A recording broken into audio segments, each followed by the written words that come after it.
저는 지금 이 이야기를 처음 꺼냅니다. 아무에게도 한 적이 없는 이야기입니다. 제 자식들이 저를 어떻게 배신했는지, 그리고 제가 어떻게 되갚아줬는지 말입니다. 새벽 4시, 저는 순댓국집 주방에 홀로 서 있었습니다. 30년 동안 지켜온 이곳에서 마지막 국물을 끓이고 있었죠. 김이 모락모락 피어오르는 가마솥을 바라보며 저는 문득 깨달았습니다. 이 국물처럼 제 인생도 오랫동안 끓여왔구나. 사람들은 늘 그만 좀 쉬라고 말했습니다. 하지만 쉬라는 건 무슨 의미일까요? 저는 19에 시집와서 23세 과부가 됐고 새 아들을 혼자 키웠습니다. 쉴 틈이 어디 있었겠습니까? 순댓국 한 그릇이 3,000원이던 시절이 있었습니다. 저는 하루에 100그릇을 팔았고 그 돈으로 막내 분유를 샀습니다. 첫째가 중학교에 들어가던 날 저는 교복값이 없어서 새벽 2시까지 일했습니다. 손님이 떠난 주방에서 혼자 울었던 기억이 납니다. 그렇게 30년이 흘렀습니다. 막내는 대학원까지 마쳤고 둘째는 대기업 다니며 번듯하게 살고 첫째는 서울에서 건설 사업을 한다며 대표이사 명함을 돌리고 다녔습니다. 저는 그게 자랑스러웠습니다. 제 손에 밴 국물 냄새가 부끄럽지 않았습니다. 이제 내 차례구나. 어느 날 저는 결심했습니다. 이제 애들한테 기대도 되지 않을까? 함께 살면 어떨까? 그런 생각이 들었습니다. 그래서 저는 새 아들을 불렀습니다. 오랜만에 가족 모임이라며 순댓국집 2층 작은 방에 둘러앉혔죠. 저는 떨리는 손으로 소주잔을 채우며 말을 꺼냈습니다. 얘들아, 엄마가 이제 좀 쉬고 싶다. 너희 중 누구랑 같이 살면 안 되겠니? 그 순간이었습니다. 공기가 얼어붙는 게 느껴졌습니다. 막내가 먼저 눈을 피했습니다. 엄마, 저는 대학원 졸업하고 취업 준비 중이라 제 방도 없는데요. 둘째는 핑계를 댔습니다. 어머니, 저희도 애들 학원비며 대출이자며 빠듯해서요. 좀 더 여유 생기면 그때. 저는 첫째를 바라봤습니다. 서울에서 큰 사업한다던 첫째. 그는 아내의 눈치만 살폈습니다. 그리고 첫째 며느리가 입을 열었습니다. 단정한 옷차림에 명품 가방을 옆에 둔 채로요. 어머니, 솔직히 저희 집은 공간이 협소해요. 어머니 연세면 독립적으로 사시는 게 더 건강에도 좋고요. 요즘 노인분들 다 그렇게 사시잖아요. 그래? 저는 고개를 끄덕였습니다. 웃으려 했지만 입가가 떨렸습니다. 그래. 알았다. 내가 괜한 소리를 했구나. 그날 밤 저는 혼자 식당 뒷문을 닫으며 한참을 서 있었습니다. 30년 동안 끓여온 국물이 식어가는 소리가 들리는 것 같았습니다. 하지만 저는 울지 않았습니다. 대신 저는 속으로 다짐했습니다. 좋아, 내 팔자 내가 책임지지. 너희한테 손 벌리지 않고 살아보자. 그런데 그때 저는 이미 알고 있었습니다. 첫째 며느리가 왜 그렇게 제 제안을 단호하게 거절했는지, 첫째 아들이 왜 그렇게 눈치만 보고 있었는지, 며칠 전 우연히 은행에 갔을 때 들은 대화가 있었습니다. 박민수 씨 부인분 또 오셨어요. 본인 통장이 아닌 시어머니 통장 잔고는 확인이 불가합니다. 아, 어머니가 요즘 건강이 안 좋으셔서요. 제가 대리로 확인 좀. 그날 저는 모든 걸 깨달았습니다. 저 아이들이 원하는 건 제가 아니라 제 통장이라는 걸. 그래서 저는 결심했습니다. 그들이 원하는 대로 해주기로. 하지만 제 방식대로. 다음 날 아침 저는 평소보다 일찍 은행에 갔습니다. 통장을 정리하고 조용히 중얼거렸습니다. 8억이 넘네. 30년 동안 모은 돈이 이 정도구나. 일부러 큰 목소리로 말했습니다. 옆에 앉아있던 동네 아주머니가 들을 수 있을 만큼요. 그리고 집으로 돌아와 휴대폰을 켰습니다. 며칠 전 받았던 프랜차이즈 사업 제안서를 다시 꺼내 읽었습니다. 순댓국 프랜차이즈 확장 사업 최소 투자금이요. 저는 오랫동안 망설였던 이 제안을 받아들이기로 했습니다. 하지만 혼자가 아니라 누군가와 함께 누가 먼저 연락 올지 뻔했습니다. 이틀 후 예상대로 전화가 왔습니다. 어머니, 저예요. 지혜예요. 혹시 시간 되시면 한번 뵐 수 있을까요? 사업 이야기 좀 하고 싶어서요. 저는 전화를 끊고 조용히 웃었습니다. 그래. 이제 시작이다. 그날 밤 저는 30년 동안 써온 낡은 가계부를 펼쳤습니다. 매출, 지출, 송금 내역이 빼곡히 적혀 있었습니다. 특히 아들들에게 보낸 돈, 학비, 생활비, 사업 자금 모두 기록되어 있었습니다.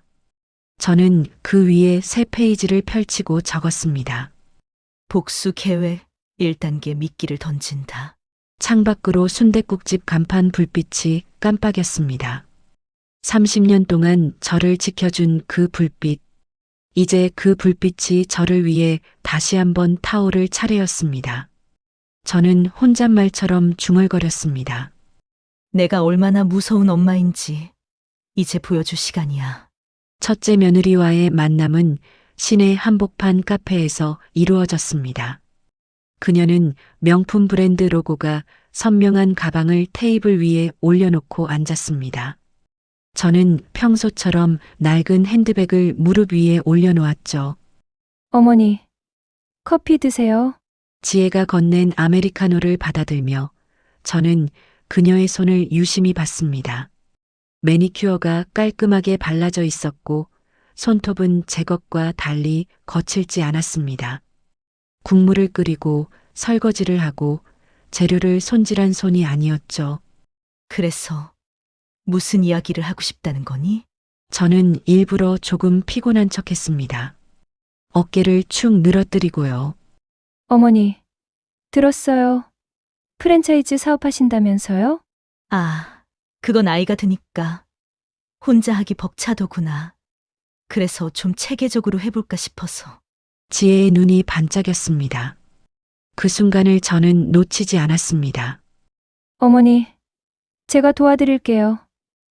저 경영학과 나왔잖아요. 사업 확장이나 매장 관리 같은 거 전공이에요. 그래? 내가 도와준다면야 얼마나 좋겠니? 저는 고개를 끄덕이며 말했습니다. 하지만 속으로는 세고 있었습니다. 그녀가 언제쯤 돈 이야기를 꺼낼지. 그런데 어머니, 혹시 자금은 얼마나 준비하셨어요? 생각보다 빨랐습니다. 응. 은행에 좀 있지 한 8억 정도? 일부러 대수롭지 않게 말했습니다.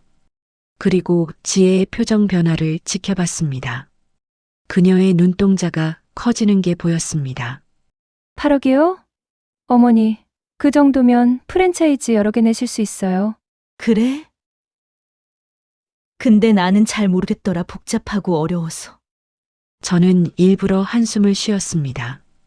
어머니, 걱정 마세요. 제가 다 알아서 할게요.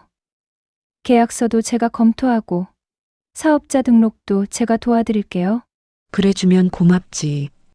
그날 카페를 나서며 저는 뒤돌아서는 지혜의 뒷모습을 봤습니다. 그녀는 휴대폰을 꺼내 누군가에게 전화를 걸고 있었습니다. 아마도 첫째 아들 민수에게겠죠. 다음 날 저는 동네 은행에 갔습니다.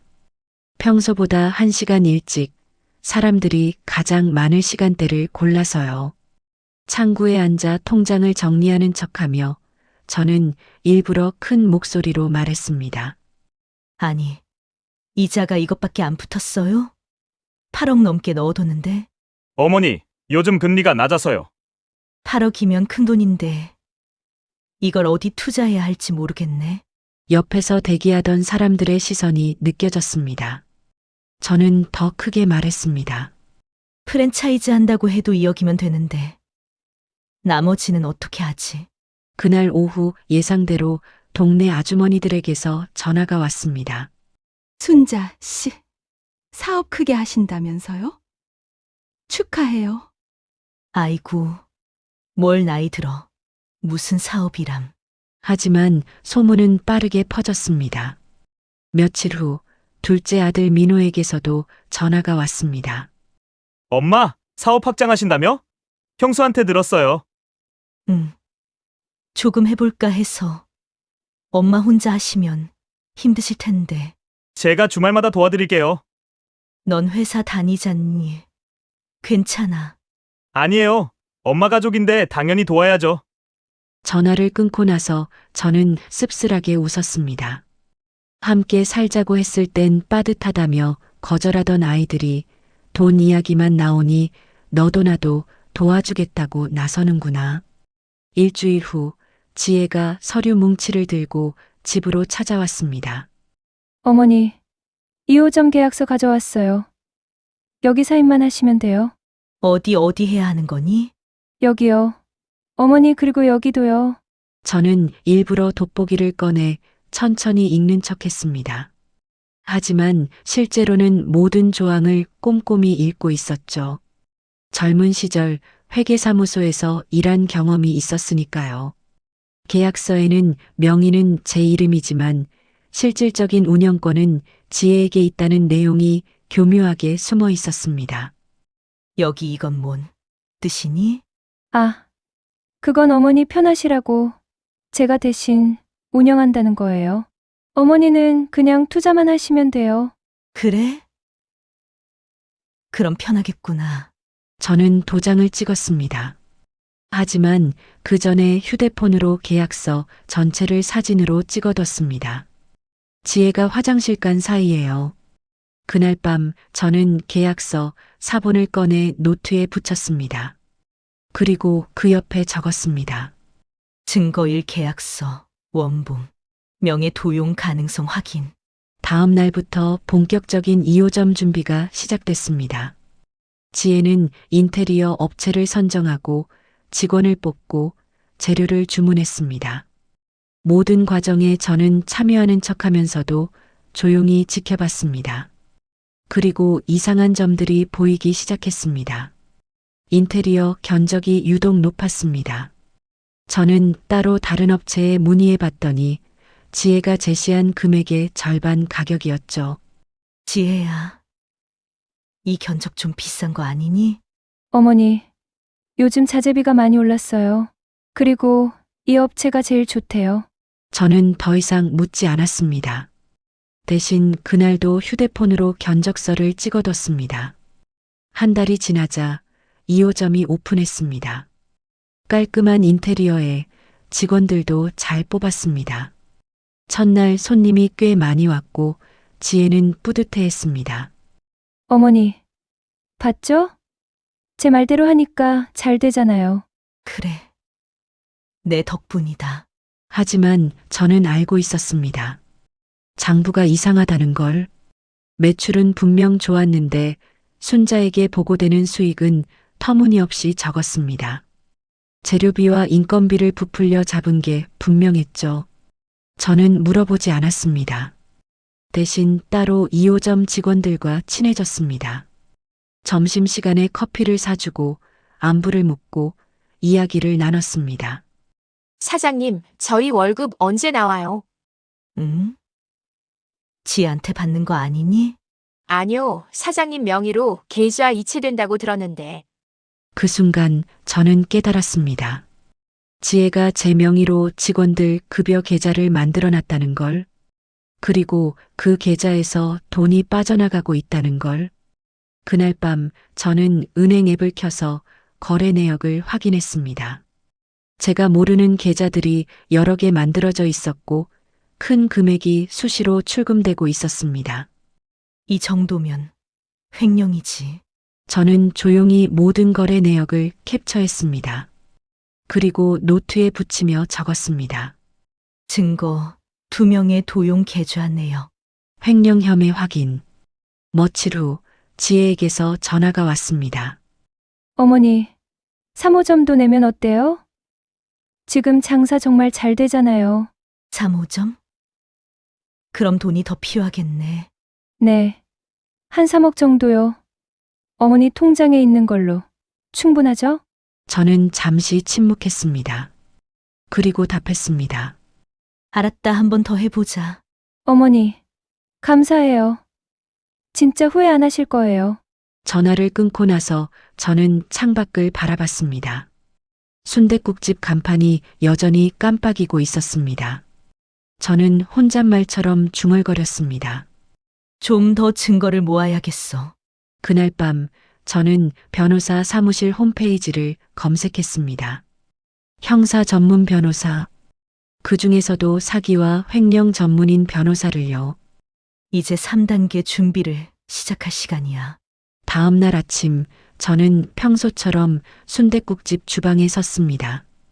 국물을 끓이고 재료를 손질하고 손님을 맞았습니다. 모든 게 평소와 같았죠. 하지만 제 마음속에는 차가운 계산이 자리 잡고 있었습니다. 지혜야. 내가 원하는 대로 해줄게 하지만 뜻은 내가 정한다. 3호점 오픈 준비는 2호점보다 빠르게 진행됐습니다. 지혜는 이제 제게 일일이 물어보지도 않았습니다. 그냥 서류만 가져와서 도장을 받아갔죠. 어머니, 여기 사인 한 번만 해주세요. 뭔 서류니? 3호점 임대차 계약서요. 어머니가 보셔도 복잡하니까 제가 다 확인했어요. 저는 안경을 벗었다 쓰는 척하며 서류를 들여다봤습니다. 임대차 계약서 말미에 보증금 조항이 있었는데 실제 보증금보다 2천만 원이나 부풀려져 있었습니다. 이 보증금이 맞니? 좀 비싼 거 아니야? 어머니, 요즘 시세가 다 이래요. 좋은 위치는 비싸요. 저는 더 이상 묻지 않고 도장을 찍었습니다. 하지만 그 전에 휴대폰을 꺼냈습니다. 잠깐. 눈이 침침해서 잘 안 보이네. 사진 좀 찍어놔야겠다. 어머니, 괜찮아요. 제가 사본 드릴게요. 아니야. 내가 찍어놓는 게 편해. 서류 전체를 선명하게 찍었습니다.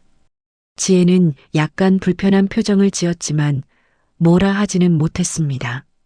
그날 저녁 저는 그 사진을 확대해서 꼼꼼히 살펴봤습니다. 계약서 하단에 작은 글씨로 적힌 특약사항을 발견했습니다. 임차인은 계약 해지 시 원상복구 비용 일체를 부담하며 이는 보증금에서 공제될 수 있다. 교묘했습니다. 나중에 문제가 생기면 보증금을 돌려받지 못할 수도 있다는 조항이었죠. 저는 노트를 펼치고 적었습니다. 증거 3 부풀린 보증금 계약서. 횡령. 금액 누적 중. 며칠 후 지혜가 또 서류를 들고 왔습니다. 이번에는 은행 대출 서류였습니다. 어머니, 운영 자금이 좀 더 필요해서요. 대출 좀 받으려고요. 대출. 왜? 돈 부족하니? 아니에요. 여유 자금이 있어야 사업이 안정적이잖아요. 저는 서류를 받아들었습니다. 대출 금액은 1억 5천. 담보는 제 명의의 순댓국집 건물이었습니다. 잠깐. 이거 내 가게를 담보로 잡는 거니? 네. 어머니 명의 건물이니까 금리가 낮게 나와요. 걱정 마세요. 사업 잘 되면 금방 갚을 수 있어요. 저는 침묵했습니다. 손이 떨렸습니다. 진짜로 30년 동안 지켜온 가게. 비 오는 날도, 눈 오는 날도, 아파서 쓰러질 것 같은 날도 문을 열었던 그곳. 그걸 담보로 잡는다고? 어머니, 괜찮으세요? 지혜의 목소리가 들렸지만 저는 대답하지 못했습니다. 이건 연기가 아니었습니다. 진짜 화가 났고 진짜 슬펐습니다. 어머니, 혹시 불안하세요? 그럼 제가 다른 방법 찾아볼게요. 아니야, 괜찮아. 저는 억지로 웃으며 도장을 찍었습니다. 하지만 그날 밤 저는 혼자 울었습니다. 순댓국집 주방에 앉아서 가마솥을 쓰다듬으며 울었습니다. 30년 동안 제 곁을 지켜준 이 가마솥, 이 가게를 지킬 수 있을까? 혹시 제가 잘못 판단한 걸까? 하지만 저는 고개를 저었습니다. 아직은 안 됩니다. 증거가 더 필요합니다. 확실하게 반박할 수 없을 만큼의 증거가요. 새벽 2시 저는 눈물을 닦고 일어났습니다. 그리고 은행 대출 서류를 다시 펼쳤습니다. 사진을 찍고 노트에 붙이고 기록했습니다. 증거, 사재 건물 담보 대출, 총 횡령 추정액 4억 초과. 다음 날 아침 평소보다 일찍 순댓국집 문을 열었습니다. 단골 손님들이 들어왔습니다. 사장님, 요즘 사업 크게 하신다며? 프랜차이즈까지? 에이, 뭘 늙은이가 무슨 사업이람. 아니에요. 며느리분이 잘하시는 것 같던데요. 2호점도 장사 잘 된다며? 저는 국밥을 내오며 대답했습니다. 글쎄요. 잘 되는 건지 모르겠어요. 왜요? 며느리분이 보고 안 해요. 보고는 해주는데 제가 잘 모르겠어요. 손님이 떠나고 나서 저는 빈 식당에 홀로 앉았습니다. 그리고 휴대폰을 꺼내 2호점 직원에게 전화를 걸었습니다. 영희야, 나야. 혹시 요즘 가게 장사 어때? 아이고, 사장님 요즘 진짜 대박이에요. 하루에 손님이 200명도 넘겨와요. 그래? 그럼 매출이 많이 나오겠네. 네. 하루에 한 300만 원씩은 나오는 것 같아요. 전화를 끊고 저는 계산을 했습니다. 하루 300만 원이면 한 달에 9천만 원. 그런데 지혜가 보고한 매출은 한 달에 3천만 원이었습니다. 6천만 원의 차이. 저는 다시 노트를 펼쳤습니다. 증거, 오 매출 축소 보고 월 6천만 원 누라. 그날 오후 3호점 인테리어 공사장을 방문했습니다. 지혜는 현장 감독과 이야기하고 있었고 저는 조용히 구석에 서서 지켜봤습니다. 이 자재로 하면 얼마예요? 한 5천만 원 정도 나올 거예요. 지혜가 고개를 끄덕였습니다. 하지만 제가 받은 견적서에는 8천만 원으로 적혀 있었죠. 저는 현장을 나오며 공사 감독에게 명함을 받았습니다. 나중을 위해서요. 혹시 나중에 연락드려도 될까요? 제가 사장인데 공사 과정 좀 알고 싶어서요. 아, 네, 언제든지 연락 주세요. 저는 명함을 주머니에 넣고 돌아섰습니다. 그때 지혜가 제 뒤에 서 있었습니다. 어머니, 언제 오셨어요? 아, 그냥 궁금해서 들렀어. 구형하셨어요? 어때요? 괜찮죠? 응. 좋더라.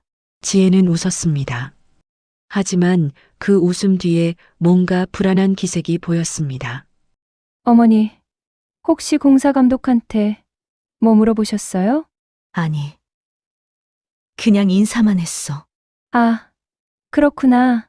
어머니, 공사 현장은 위험하니까 다음부터는 저한테 미리 말씀해 주세요. 알았어.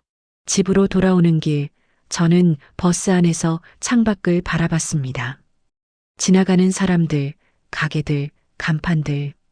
모든 게 평범해 보였지만 제 안에서는 무언가가 끓어오르고 있었습니다. 분노, 슬픔, 배신감?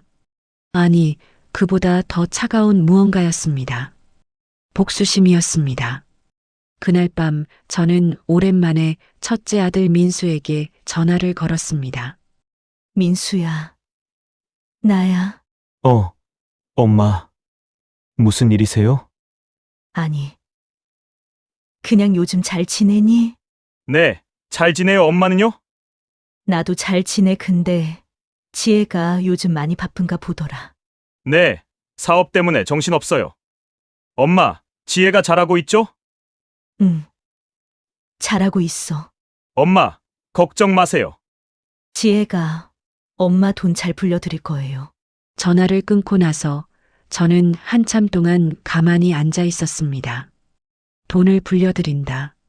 제가 원한 건 돈이 아니었습니다. 함께 사는 것, 손자, 손녀 얼굴 보면서 밥 해주는 것, 그게 전부였습니다. 하지만 그들에게 저는 그냥 ATM이었습니다. 돈을 불려줄 수단, 저는 서랍을 열어 오래된 사진첩을 꺼냈습니다. 민수가 초등학교 들어가던 날 사진. 제가 순댓국집 앞치마를 입고 민수 손을 잡고 있는 사진이었습니다. 미안하다. 민수야. 저는 사진을 쓰다듬으며 중얼거렸습니다. 하지만 엄마도 살아야 한다. 너희한테 당하고만 살 수는 없어. 다음 날 저는 변호사 사무실을 찾아갔습니다. 예약 없이 갔지만 상담 가능하다고 했습니다. 어르신, 어떤 일로 오셨어요? 사기를 당한 것 같아서요. 누구한테요? 며느리한테요. 변호사는 잠시 놀란 표정을 지었습니다. 그리고 노트를 펼쳤습니다. 자세히 말씀해 주세요. 저는 지난 2달간의 일들을 차근차근 설명했습니다. 계약서, 대출, 매출 축소, 모든 것을요. 그리고 휴대폰에 저장해둔 증거 사진들을 보여줬습니다. 변호사는 사진들을 하나하나 확인하더니 고개를 끄덕였습니다. 어르신, 이거 보통 사안이 아닙니다. 사기, 횡령, 문서 위조 여러 죄목이 성립될 수 있어요. 그럼 고소할 수 있나요? 물론입니다. 하지만 변호사는 잠시 망설이더니 물었습니다. 며느리 분이시잖아요. 가족 관계가 깨질 텐데 괜찮으시겠어요? 저는 한참 동안 침묵했습니다. 그리고 대답했습니다. 이미 깨졌어요. 제가 함께 살자고 했을 때. 그들이 거절했을 때 이미 깨진 거예요. 알겠습니다. 그럼 좀 더 확실한 증거를 모으시는 게 좋겠어요. 특히 금전거래, 내역이요. 얼마나 더 필요한가요? 지금도 충분하긴 한데 상대방이 변명할 여지를 없애려면 좀 더 명확한 게 좋습니다. 저는 고개를 끄덕이고 사무실을 나왔습니다. 좀 더 기다리자. 조금만 더. 그날 밤 저는 또 순댓국집 주방에 앉아 있었습니다. 가마솥에서 김이 피어오르고 국물 냄새가 주방을 가득 채웠습니다. 저는 국자로 국물을 떠서 맛을 봤습니다. 30년 동안 똑같은 맛. 변하지 않는 맛. 사람 마음은 쉽게 변해도 이 맛은 안 변하네. 저는 혼잣말처럼 중얼거렸습니다. 그리고 결심했습니다. 한 달만 더 기다리자. 한 달만 더 증거를 모으자. 그 다음에 모든 걸 끝내자. 휴대폰 알람을 설정했습니다. 한 달 후 날짜로 D-30 복수의 날. 3호점이 문을 연 지 일주일 후 동네에 소문이 퍼지기 시작했습니다. 순댓국집 할머니, 며느리한테 돈 다 뜯겼대. 저는 일부러 그 소문을 키웠습니다. 교회에 나가서도, 시장에 장 보러 가서도, 은행에 가서도 일부러 힘든 티를 냈습니다. 권사님, 요즘 제가 잠을 못 자요. 왜요? 순자 씨. 무슨 일 있어요? 아이고, 말도 마세요. 사업 확장한다고 돈을 다 쏟아부었는데 장부를 봐도 뭐가 뭔지 모르겠어요. 그럼 며느리한테 물어보지 그래요? 물어봐도 복잡하다고 알아서 한다는데 제가 늙어서 이해를 못하는 건지. 권사님들은 저를 동정하며 혀를 찼습니다. 아이고. 그래도 며느리가 알아서 잘하겠죠. 경영학과 나왔다며? 그렇긴 한데 요즘 통장 보면 돈이 자꾸 빠져나가요. 제가 모르는 계좌들도 생기고. 뭐? 그게 무슨 소리예요? 저는 일부러 더 말하지 않았습니다. 그냥 한숨만 쉬었죠. 그게 더 효과적이었습니다. 소문은 교회를 넘어 동네 전체로 퍼졌습니다. 순댓국집 할머니. 며느리한테 사기당한 거 아니야? 8억이나 있었는데. 다 어디로 갔대? 명품 가방 메고 다니는 그 며느리 있잖아. 그거 다 시어머니 돈으로 산 거래. 지혜는 그 소문을 듣고 화를 냈습니다. 어느 날 순댓국집으로 찾아와서는 큰 소리로 따졌습니다. 어머니 왜 밖에서 이상한 소리 하세요? 동네 사람들이 저보는 눈이 이상해요. 내가 뭐라고 했는데? 제가 어머니 돈 가로챘다고 하셨잖아요. 나는 그런 말 안 했어. 다만 요즘 돈이 어떻게 쓰이는지 모르겠다고 했지. 그게 그 말이잖아요. 사람들이 다 오해하게. 저는 침착하게 대답했습니다. 오해? 그럼 장부 좀 보여줘. 내가 이해할 수 있게. 지혜는 말문이 막혔습니다. 잠시 망설이더니 말했습니다. 어머니가 보셔도 복잡해요. 제가 정리해서 보고 드릴게요. 언제? 이번 주 안에요. 하지만 그 주가 지나도, 다음 주가 지나도 장부는 나오지 않았습니다. 대신 지혜는 SNS에 게시물을 올렸습니다. 사진 속 지혜는 제 손을 꼭 잡고 환하게 웃고 있었고 캡션에는 이렇게 적혀 있었습니다. 시어머니와 함께하는 사업. 효도도 하고 돈도 벌고 일석이조? 저는 그 게시물을 보고 피식 웃었습니다. 댓글에는 부러워하는 사람들로 가득했습니다. 와, 며느리가 효녀네요. 시어머니랑 저렇게 사이 좋으면 복 받아요. 하지만 저는 알고 있었습니다. 그 사진이 언제 찍힌 건지. 3호점 계약하러 가던 날 지혜가 갑자기 어머니 인증샷 한번 찍어요 하며 찍은 거였죠. 저는 그 게시물을 캡처했습니다. 그리고 노트에 붙이며 적었습니다. 증거. 육허위 사실 유포 이미지 세탁 시도. 며칠 후 둘째 아들 민호가 전화를 걸어왔습니다. 엄마, 동네에서 이상한 소문 돌던데요. 형수가 엄마 돈 가로챘다고? 그런 소문이 있니? 엄마가 그런 말 했어요? 나는 돈이 어떻게 쓰이는지 모르겠다고 했지. 그게 잘못이니? 엄마, 형수 입장도 생각 좀 해줘요. 형수가 얼마나 열심히 하는데. 그래? 그럼 넌 장부 봤니? 아니요, 근데 형수가 거짓말할 리 없잖아요. 저는 한숨을 쉬었습니다. 그래. 알았다. 엄마, 제발 밖에서 이상한 말 하지 마세요. 우리 가족 망신이에요. 전화를 끊고 나서 저는 멍하니 앉아 있었습니다. 가족 망신. 제가 30년 동안 키운 자식이 하는 말이 그거였습니다. 어머니가 사기당하는지 확인하는 게 아니라 가족 망신을 걱정하다니. 막내 민재에게서도 문자가 왔습니다. 엄마, 형수한테 사과해요. 형수가 엄마 때문에 너무 스트레스 받는데요. 동네 소문 때문에 우울증 온대요. 저는 문자를 읽고 삭제했습니다. 답장하지 않았습니다. 그날 밤 저는 혼자 소주를 마셨습니다. 순댓국집 주방에 앉아서 국물이 끓는 소리를 들으며 그래. 여의도 공범이구나. 저는 혼잣말처럼 중얼거렸습니다. 막내까지, 둘째까지 모두 지혜 편이었습니다. 제 편은 아무도 없었습니다. 다음 날 저는 일부러 더 초라하게 다녔습니다. 낡은 옷을 입고 머리도 단정하게 빗지 않고 가게 앞에서 한숨을 쉬었습니다. 단골 손님들이 물었습니다. 사장님, 요즘 안색이 안 좋으신데요. 아이고. 나이가 드니까 그래요. 무슨 걱정 있으세요? 아니에요. 없어요.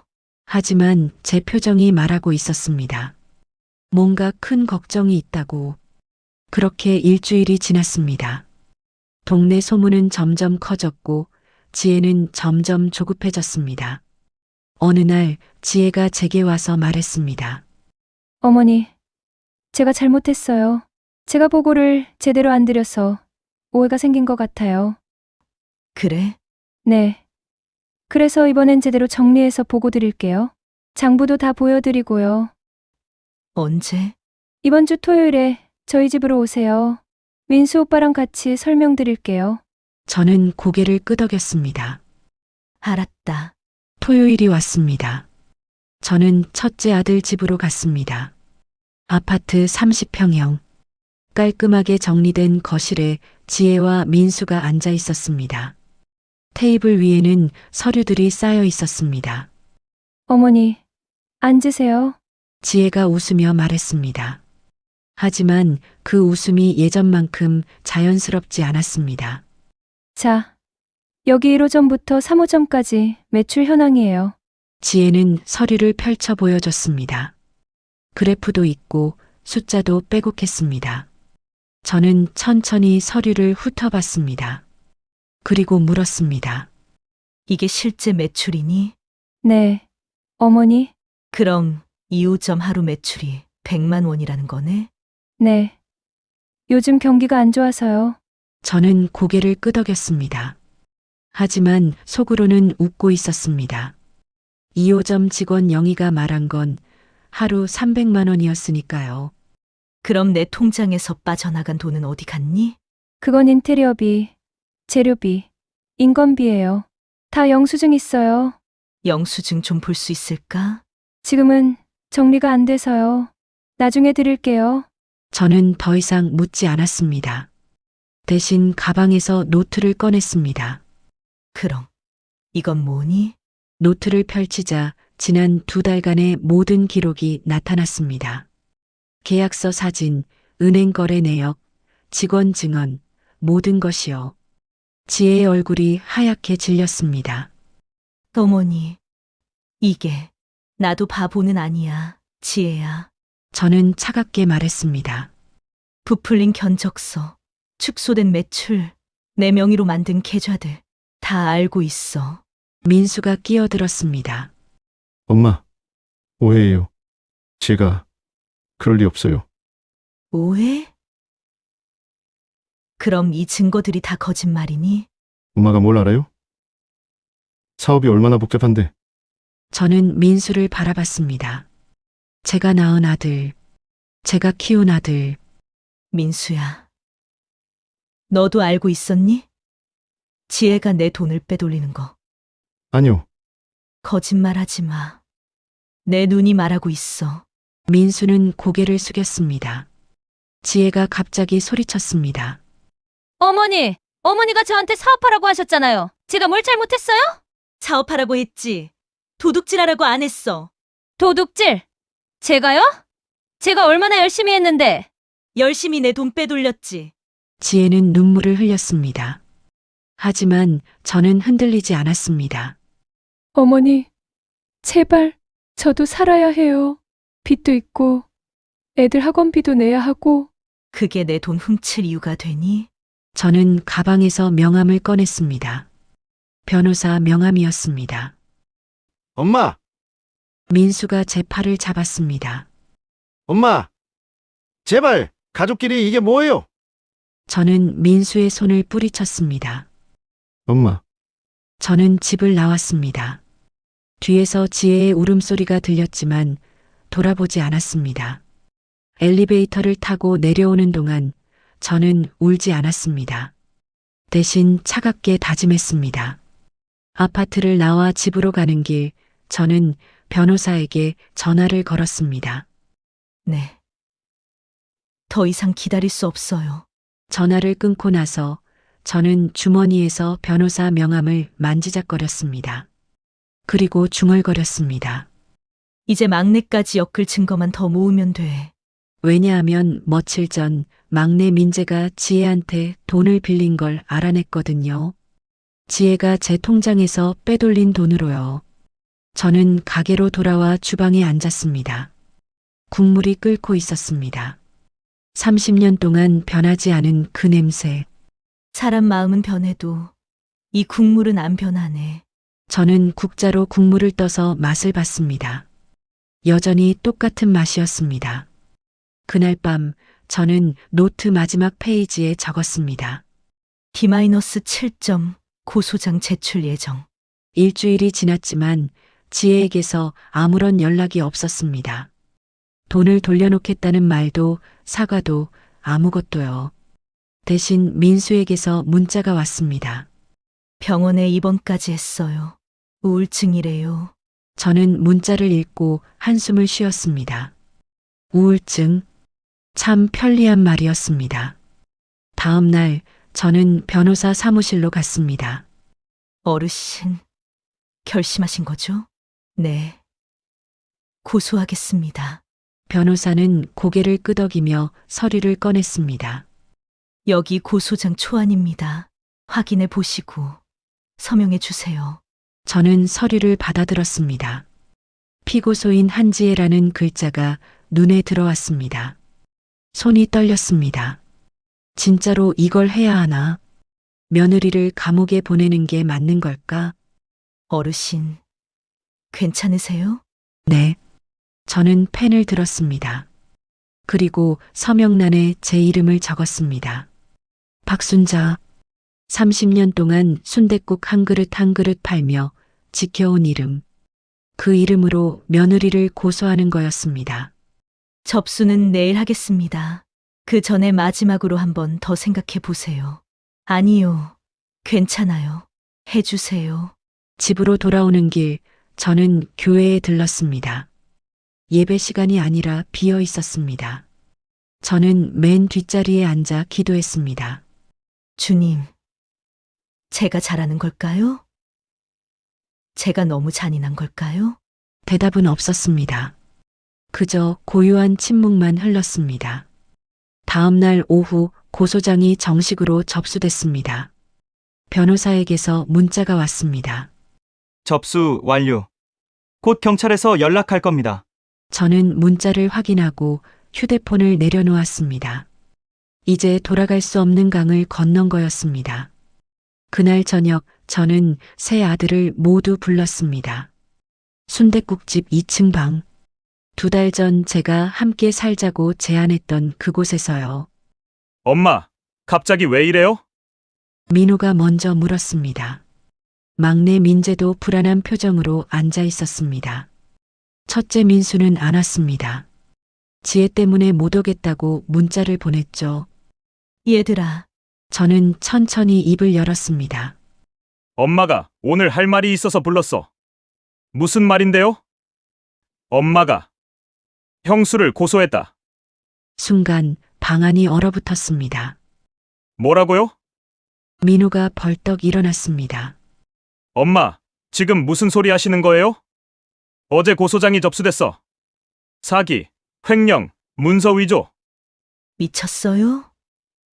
엄마가 정말 미친 거 아니에요? 막내 민재도 소리쳤습니다. 엄마, 형수가 뭘 잘못했다고요? 엄마가 사업하라고 해놓고 저는 침착하게 대답했습니다. 사업하라고 했지. 내 돈 4억 넘게 빼돌리라고 안 했어. 증거 있어요? 있지. 저는 가방에서 파일을 꺼냈습니다. 두툼한 서류 뭉치였습니다. 부풀린 견적서, 축소된 매출 보고서, 내 명의로 만든 계좌들, 무단 대출. 다 여기 있어. 민호가 서류를 집어들었습니다. 그리고 한 장 한 장 넘기더니 얼굴이 창백해졌습니다. 이게 진짜예요? 내가 2달 동안 모은 거야. 막내 민재가 떨리는 목소리로 물었습니다. 그럼 엄마는 처음부터 알고 계셨어요? 응. 그럼 왜 진작에 말 안 하셨어요? 증거가 필요했으니까. 민호가 소리쳤습니다. 그럼 형수를 일부러 함정에 빠뜨린 거예요? 엄마가? 함정? 아니야. 이게 말이 돼요? 가족끼리 이게 뭐예요? 저는 민호를 똑바로 바라봤습니다. 가족. 내가 너희랑 같이 살자고 했을 때 너희는 뭐라고 했지? 그건 빠듯하다고, 공간이 없다고, 독립적으로 사는 게 좋다고 했잖아. 그게 가족이 할 말이니? 민재가 끼어들었습니다. 저희도 사정이. 사정? 그런데 내 통장에 8억 있다는 소문 들으니까 태도가 바뀌더라. 특히 너, 민재야. 저는 민재를 바라봤습니다. 너 지혜한테 돈 받았지? 3천만 원. 민재의 얼굴이 하얗게 질렸습니다. 어떻게? 내 돈으로 내 막내한테 용돈 준 거야, 지혜가. 참 웃기지? 엄마, 저는 몰랐어요. 그게 엄마 돈인 줄. 몰랐어? 진짜로? 아니면 모른 척한 거야? 막내는 고개를 숙였습니다. 민호가 다시 소리쳤습니다. 그래도 이건 아니잖아요. 경찰까지 부르고 고소장까지 쓰고. 엄마, 이러면 우리 가족 어떻게 돼요? 가족? 저는 쓴웃음을 지었습니다. 우리가 언제부터 가족이었니? 너희한테 나는 그냥 ATM 아니었어? 엄마, 너희는 30년 동안 내가 어떻게 살았는지 알아? 새벽 4시에 일어나서 국물 끓이고, 밤 11시에 문 닫고, 손에 화상 입고, 허리 다치면서도 일했어. 왜? 너희 공부시키려고. 너희 밥 먹이려고. 제 목소리가 떨렸습니다. 그렇게 30년을 살았는데 내가 늙어서 함께 살자고 하니까 뭐라고 했어? 공간이 없다고. 빠듯하다고. 독립이 좋다고. 엄마. 죄송해요. 죄송하면 됐니? 그래서 나를 이용한 거야? 내 돈 뜯어낼 생각만 한 거야? 방안이 조용해졌습니다. 민호와 민재는 아무 말도 하지 못했습니다. 저는 가방에서 또 다른 서류를 꺼냈습니다. 여기 너희한테 보낸 돈 내역이야. 30년치. 서류를 테이블 위에 올려놓았습니다. 민수 학비 5천만 원. 민호 결혼자금 3천만 원. 민재 대학원 등록금 2천만 원. 그 외에 용돈, 생활비, 경조사비. 총 2억이 넘어. 민호가 서류를 받습니다. 그의 손이 떨리고 있었습니다. 엄마. 나는 평생 너희한테 퍼줬어. 내 건 아무것도 안 남기고. 그런데 너희는 내가 늙으니까 짐이 됐다며 피했잖아. 엄마. 저희가 잘못했어요. 진짜 죄송해요. 막내가 울먹였습니다. 하지만 저는 흔들리지 않았습니다. 이제 늦었어. 고소장은 이미 들어갔고 경찰 조사도 곧 시작될 거야. 엄마, 제발 취하해 주세요. 형수가 감옥 가면 조카들은 어떻게 해요? 그건 내 형이랑 형수가 생각할 문제지. 내가 생각할 게 아니야. 민호가 제 앞에 무릎을 꿇었습니다. 엄마. 저는 자리에서 일어났습니다. 엄마! 정말 이러실 거예요? 저는 문을 열고 나갔습니다. 뒤에서 민호와 민재의 목소리가 들렸지만 돌아보지 않았습니다. 계단을 내려오는데 다리가 후들거렸습니다. 벽을 짚고 천천히 내려왔습니다. 1층 주방으로 들어와 의자에 앉았습니다. 손이 떨려서 물컵을 제대로 잡을 수가 없었습니다. 내가 잘한 걸까? 혼잣말이 새어나왔습니다. 그때 휴대폰이 울렸습니다. 민수였습니다. 여보세요? 엄마, 민수의 목소리가 떨리고 있었습니다. 민호한테 들었어요. 엄마가 지혜를 고소했다고. 그래, 엄마, 우리 딸 생각해서라도 뭐라고요? 시어머니한테 구박받을 때도 혼자 애새 키울 때도 아무도. 엄마, 이제는 내가 나를 지킬 거야. 엄마, 제발 마지막으로 한 번만 봐주세요. 저는 단호하게 말했습니다. 전화를 끊었습니다. 그리고 한참을 그대로 앉아 있었습니다. 가마솥에서 김이 피어올랐습니다. 30년 동안 끓여온 그 국물. 저는 국자로 국물을 떠서 맛을 봤습니다. 짰습니다. 눈물이 섞여서 그날 밤 저는 노트 마지막 페이지를 펼쳤습니다. 2024년 11월 15일. 펜을 내려놓고 저는 창밖을 바라봤습니다. 순댓국집 간판 불빛이 깜빡이고 있었습니다. 30년 동안 저를 지켜준 그 불빛. 진짜 전쟁은. 저는 중얼거렸습니다. 휴대폰이 다시 울렸습니다. 이번엔 지혜였습니다.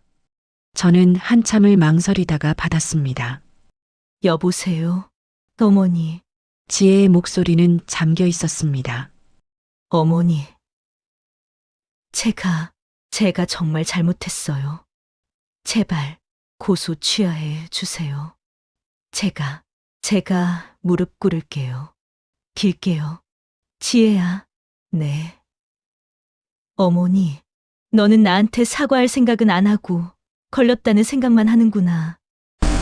어머니, 진짜 미안했으면 진작에 멈췄어야지. 4억 넘게 빼돌리기 전에. 어머니, 저도 살아야 해요. 빚도 있고. 그게 도둑질할 이유가 되니? 어머니, 지혜가 소리쳤습니다. 어머니도 똑같잖아요. 저한테 일부러 함정 판 거잖아요. 처음부터 다 알면서. 그래, 저는 인정했습니다. 나도 똑같아. 너만큼 치밀하게 계획했지. 차이가 있다면 저는 잠시 멈췄습니다. 나는 내 돈으로 내 인생을 지킨 거고 넌 남의 돈으로 내 욕심을 채운 거야. 어머니가 너무 무서워요. 이제야 알았니? 순댓국 파는 할머니가 얼마나 무서운지. 전화를 끊었습니다.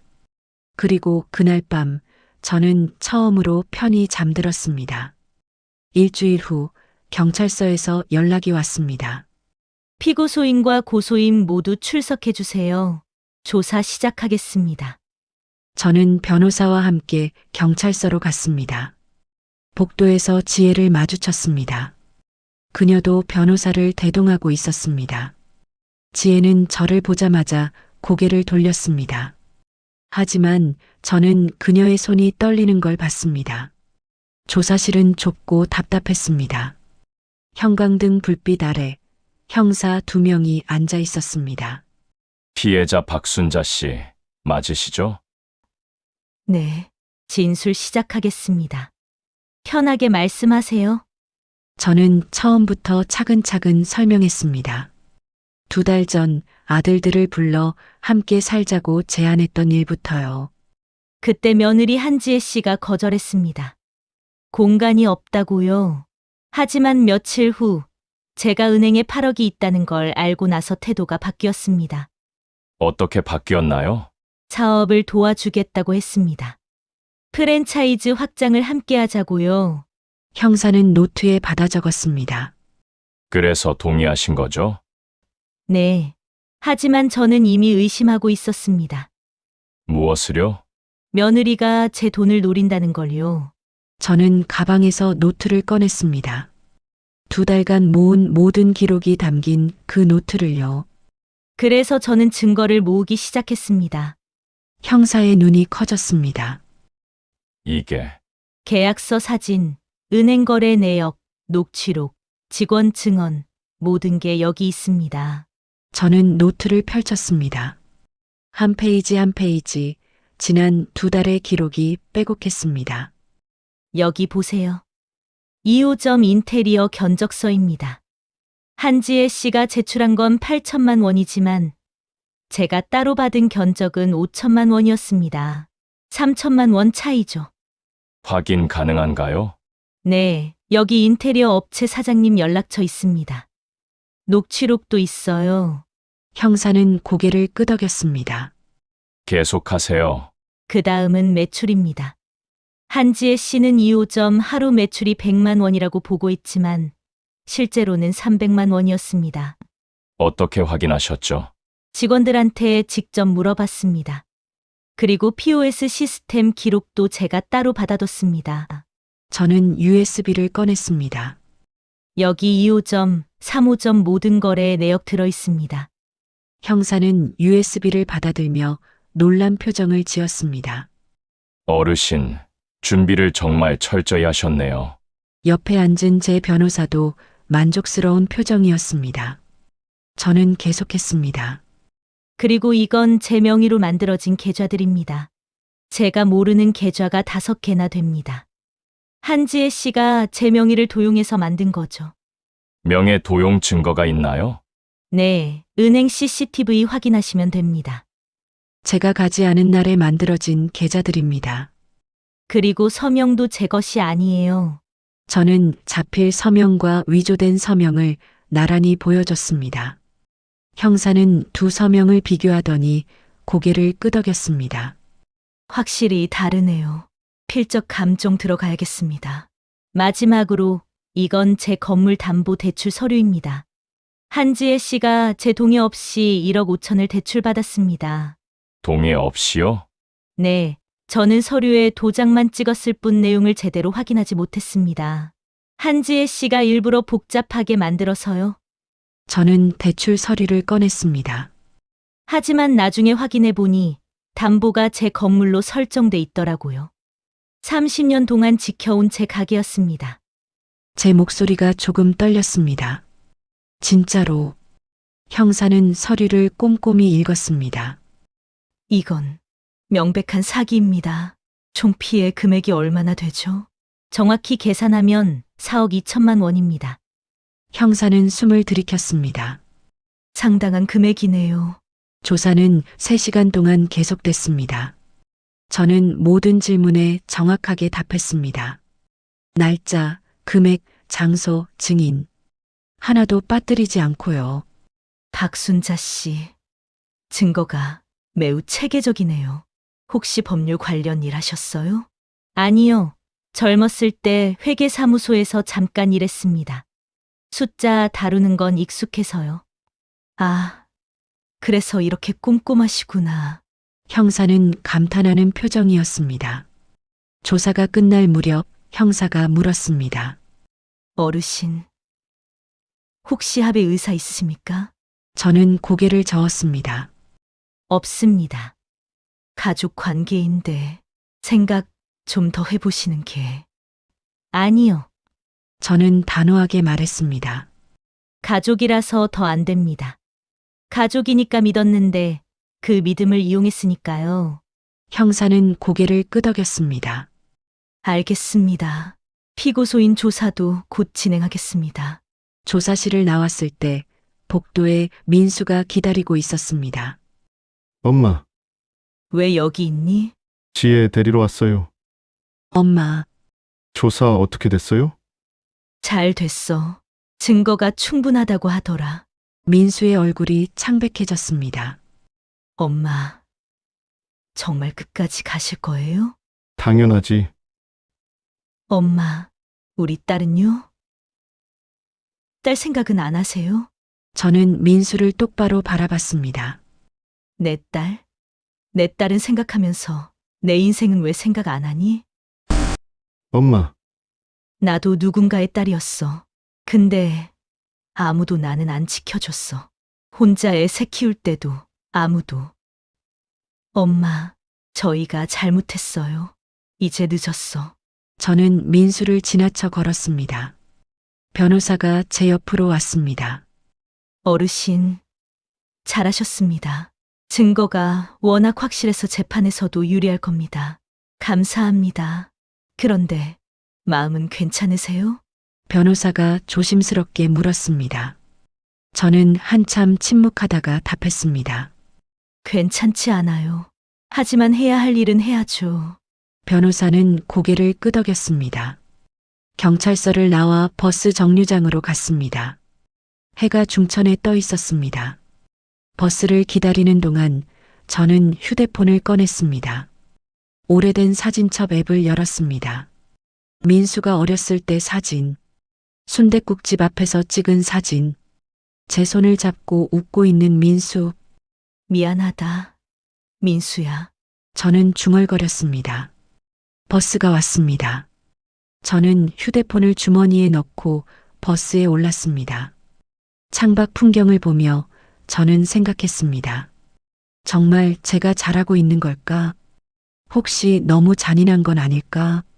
하지만 제 손에 밴 화상 자국을 보자 다시 마음을 다잡았습니다. 30년입니다. 30년 동안 이 손으로 국물을 끓이고 설거지를 하고 아이들을 키웠습니다. 그 30년을 지키는 게 잔인한 건가요? 집으로 돌아와 순댓국집 주방에 섰습니다. 가마솥에 물을 붓고 불을 켰습니다. 국물이 끓기 시작했습니다. 김이 모락모락 피어올랐습니다. 저는 국자로 국물을 저으며 생각했습니다. 며칠 후 지혜의 조사가 있을 겁니다. 그녀가 뭐라고 할까? 부인할까? 아니면 인정할까? 사실 저는 알고 있었습니다. 증거가 너무 확실해서 부인할 수가 없다는 걸. 그날 밤 저는 노트 마지막 페이지를 펼쳤습니다. 2024년 12월 1일. 첫 조사 완료. 증거 제출. 다음 주 피고소인 조사 예정. 펜을 내려놓고 저는 창밖을 바라봤습니다. 순댓국집 간판 불빛이 깜빡이고 있었습니다. 저는 중얼거렸습니다. 그리고 그날 밤 저는 오랜만에 꿈을 꿨습니다. 어린 민수가 제 손을 잡고 웃고 있는 꿈. 순댓국집 앞에서 햇살이 따뜻하게 내리시는 날. 엄마. 나 배고파. 그래. 엄마가 국밥 끓여줄게. 꿈속에서 저는 웃고 있었습니다. 하지만 깨어나니 베개가 눈물로 젖어 있었습니다. 일주일 후 지혜의 조사가 있었습니다. 저는 집에서 기다렸습니다. 가게 문을 열고 평소처럼 국물을 끓이며요. 오후 3시쯤 변호사에게서 전화가 왔습니다. 어르신, 피고 소인이 자백했습니다. 자백을요? 네. 증거가 워낙 확실해서 부인할 수가 없었나 봅니다. 횡령, 사기, 문서 위조 모두 인정했어요. 저는 국자를 든 손이 떨렸습니다. 그럼 이제 어떻게 되나요? 검찰로 송치될 겁니다. 그리고 재판 진행되겠죠. 금액이 크고 증거가 명확해서 실형 가능성이 높습니다. 그렇군요. 어르신, 아직 합의 의사 있으시면 지금이라도 가능합니다. 상대 측에서도 그걸 원하는 것 같고요. 저는 한참을 침묵했습니다. 아니요. 그대로 진행해 주세요. 알겠습니다. 전화를 끊고 저는 주저앉았습니다. 주방 바닥에 그대로 앉아서 한참을 움직이지 못했습니다. 자백했다. 그 말이 머릿속에서 맴돌았습니다. 이제 정말 돌아갈 수 없는 거였습니다. 그날 저녁 민수가 가게로 찾아왔습니다. 얼굴이 엉망이었습니다. 머리는 산발이고 눈은 충혈돼 있었습니다. 엄마, 왜 왔니? 엄마. 지혜가 자백했어요. 알아, 엄마. 이제 그만해요. 제발 합의해 주세요. 저는 설거지를 계속했습니다. 대답하지 않았습니다. 엄마, 말 좀 해주세요. 민수가 소리쳤습니다. 내가 뭐라고 해줬으면 좋겠니? 합의해 달라고요. 지혜가 감옥 가면 우리 가족은 어떻게 돼요? 저는 설거지를 멈췄습니다. 수건으로 손을 닦고 민수를 돌아봤습니다. 내 가족? 그럼 나는 내 가족 아니니? 엄마도 가족이죠. 그럼 왜 나한테만 희생을 강요하니? 지혜 잘못인데 왜 내가 참아야 해? 엄마가 어른이잖아요. 민수가 울먹였습니다. 어른이라고 다 참아야 하니? 어른도 사람이야. 아프고 화나고 억울한 사람. 엄마. 민수는 무릎을 꿇었습니다. 제발요. 엄마, 저 이렇게 빌게요. 합의해 주세요. 저는 민수를 내려다봤습니다. 제가 낳은 아들, 제가 키운 아들이 제 앞에 무릎을 꿇고 있었습니다. 가슴이 찢어지는 것 같았습니다. 일어나라. 엄마, 일어나라고 했어. 저는 소리쳤습니다. 민수는 일어났습니다. 눈물이 줄줄 흘렀습니다. 인수야, 저는 차분하게 말했습니다. 내가 지금 엄마한테 무릎 꿇는 이유가 뭐니? 엄마가 불쌍해서? 아니면 내 아내가 불쌍해서? 둘 다요. 거짓말. 넌 내 아내만 불쌍해. 그게 아니에요. 그럼 내가 함께 살자고 했을 때는 왜 거절했니? 그때도 엄마가 불쌍하다고 생각했니? 민수는 대답하지 못했습니다. 넌 엄마가 돈 있을 때만 찾아왔어. 필요할 때만. 그게 가족이니? 엄마, 저희가 잘못했어요. 정말 잘못했어요. 이제 알아? 너무 늦었어. 저는 앞치마를 벗었습니다. 이제 가라. 나도 피곤하다. 엄마, 가라고 했어. 민수는 한참을 서 있다가 결국 돌아갔습니다. 가게 문이 닫히는 소리가 들렸습니다. 저는 그 자리에 주저앉아 울었습니다. 한 달 후 재판 날이 다가왔습니다. 그 사이 둘째 민호와 막내 민재도 참고인으로 조사를 받았습니다. 그들도 지혜에게서 돈을 받은 게 확인됐습니다. 민호는 2천만 원, 민재는 3천만 원. 모두 제 돈에서 나간 거였습니다. 검사는 그들도 공범으로 기소할 수 있다고 했습니다. 하지만 저는 거절했습니다. 아들들은 빼주세요. 며느리만 처벌해 주세요. 어르신, 확실하십니까? 이들도 횡령에 가담한 거나 마찬가지인데요. 그래도 제 자식들이에요. 결국 민호와 민재는 기소되지 않았습니다. 하지만 그들에게서 받은 돈은 전부 환수 조치됐습니다. 재판 전날 밤 저는 잠을 이룰 수 없었습니다. 내일이면 법정에 서는 겁니다.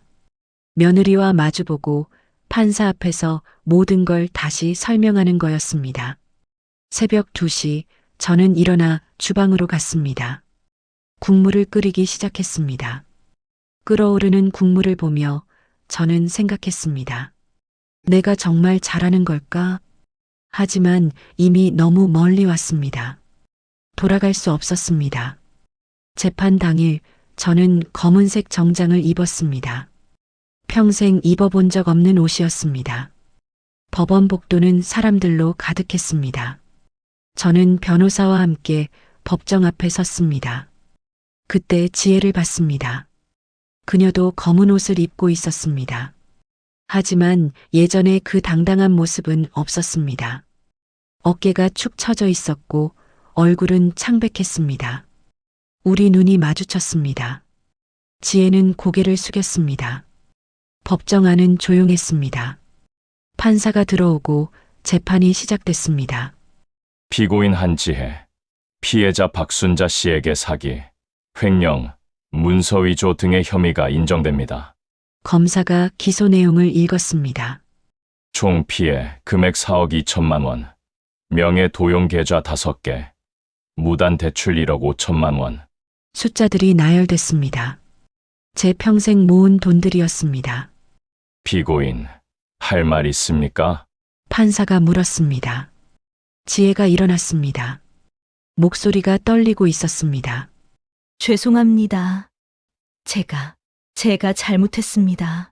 구체적으로 말씀하세요. 저는 시어머니 돈이 탐났습니다. 빚도 있었고 아이들 학원비도 내야 했고 그래서 조금씩 빼돌렸습니다. 처음엔 조금만 하고 멈추려고 했는데 멈출 수가 없었습니다. 지혜는 울기 시작했습니다. 피해자분께 정말 죄송합니다. 용서해 주십사 하는 말씀은 차마 못 드리겠습니다. 제가 너무 큰 죄를 지었습니다. 판사는 저를 바라봤습니다. 피해자분, 할 말씀 있으십니까? 저는 일어났습니다.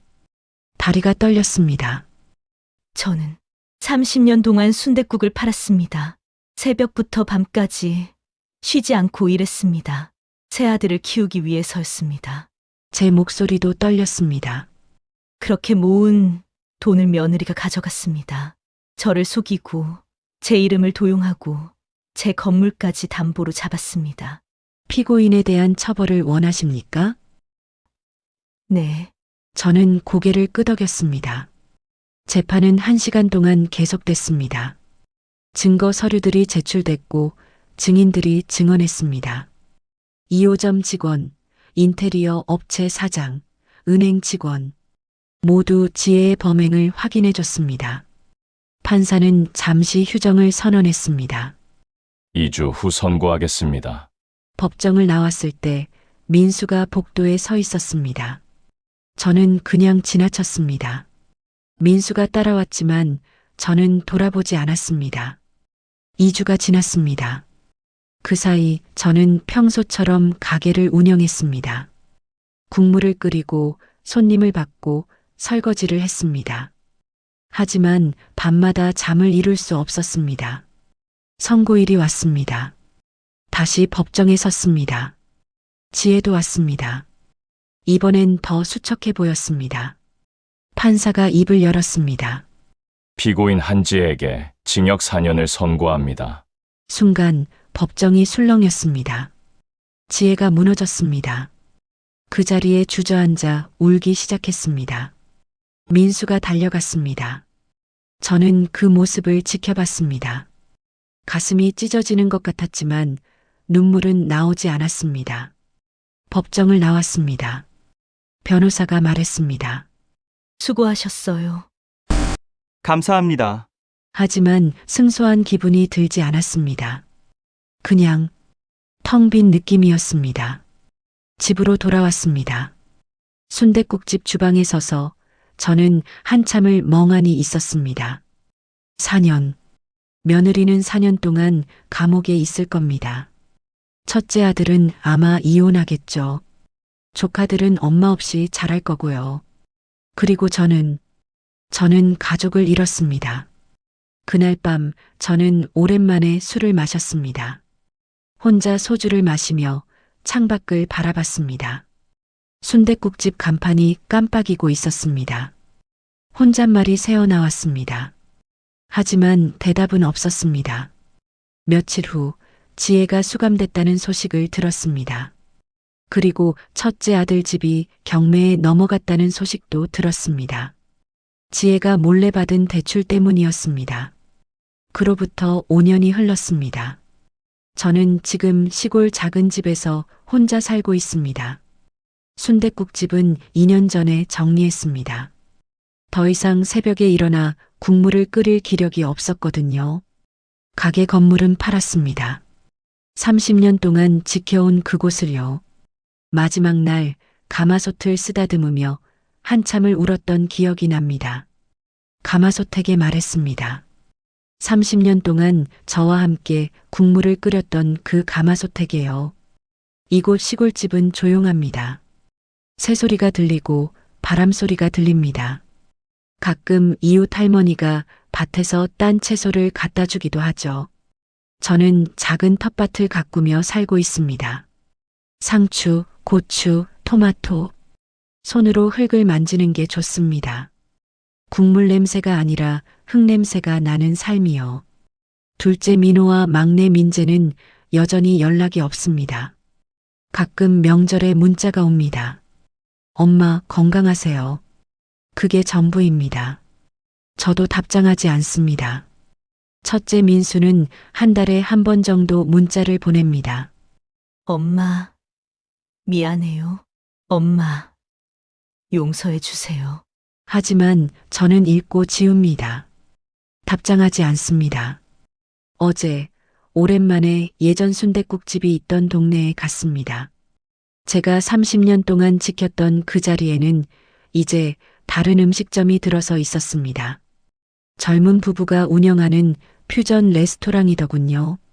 저는 그 앞에 한참을 서 있었습니다. 손님, 들어오실 거예요? 젊은 남자가 나와서 물었습니다. 아니요. 그냥 옛날에 제가 여기서 가게를 했었거든요. 아, 그러세요? 순댓국집 하셨다고 들었어요. 동네 사람들이 아직도 그때 이야기하시더라고요. 그래요? 네, 맛있었다고 하시던데요. 들어오세요. 커피라도 드시고 가세요. 저는 사양하려다가 들어갔습니다. 안은 완전히 바뀌어 있었습니다. 세련된 인테리어에 은은한 조명. 제가 알던 그 주방은 어디에도 없었습니다. 하지만 이상하게도 가슴이 편안했습니다. 그래, 세상은 이렇게 변하는 거구나. 커피를 마시며 창밖을 바라봤습니다. 사람들이 지나갑니다. 누군가는 웃고 누군가는 바쁘게 걸어가고요. 사장님, 여기 오래 사셨어요? 젊은 남자가 물었습니다. 30년 있었어요. 이 동네에서. 와, 30년이요? 그럼 정말 많은 일이 있으셨겠네요. 그렇죠. 좋은 일도 나쁜 일도. 후회되는 일 있으세요? 갑작스러운 질문이었습니다. 저는 한참을 생각했습니다. 글쎄요. 후회라기보다는 아쉬움이라고 해야 할까요? 무엇이요? 가족이랑 좀 더 잘 지낼 수 있지 않았을까 하는 아쉬움요. 젊은 남자는 고개를 끄덕였습니다. 저도 부모님이랑 멀리 살아서요. 가끔 그런 생각해요. 더 자주 연락할 걸, 더 잘할 걸 하고요. 지금이라도 잘하세요. 나중엔 후회해도 늦어요. 네, 명심할게요. 가게를 나와 동네를 한 바퀴 돌았습니다. 교회도 가보고 시장도 가보고 예전에 자주 가던 은행도 가봤습니다. 그곳에서 예전 단골 손님을 만났습니다. 어머, 사장님, 살아계셨어요. 네, 잘 지냈어요. 가게 정리하셨다며요? 어디 사세요? 시골에서 혼자 살아요. 아이고, 자식들은요? 저는 잠시 침묵했습니다. 각자 잘 살고 있어요. 그래도 외로우시겠어요. 혼자 사시면 괜찮아요. 이제 익숙해졌어요. 집으로 돌아오는 버스 안에서 저는 창밖을 바라봤습니다. 해가 지고 있었습니다. 하늘이 붉게 물들었습니다. 저는 후회하지 않습니다. 제가 제 인생의 주인으로 산 시간이었으니까요. 사람은 자기가 뿌린 대로 거두는 법입니다. 지혜는 욕심을 뿌려서 감옥을 거뒀고 아들들은 무관심을 뿌려서 외로움을 거뒀습니다. 그리고 저는 용기를 뿌려서 자유를 거뒀습니다. 비록 외롭지만, 비록 쓸쓸하지만 저는 이제 누구한테도 당하지 않습니다. 제 돈으로, 제 선택으로 제 인생을 삽니다. 그걸로 충분합니다.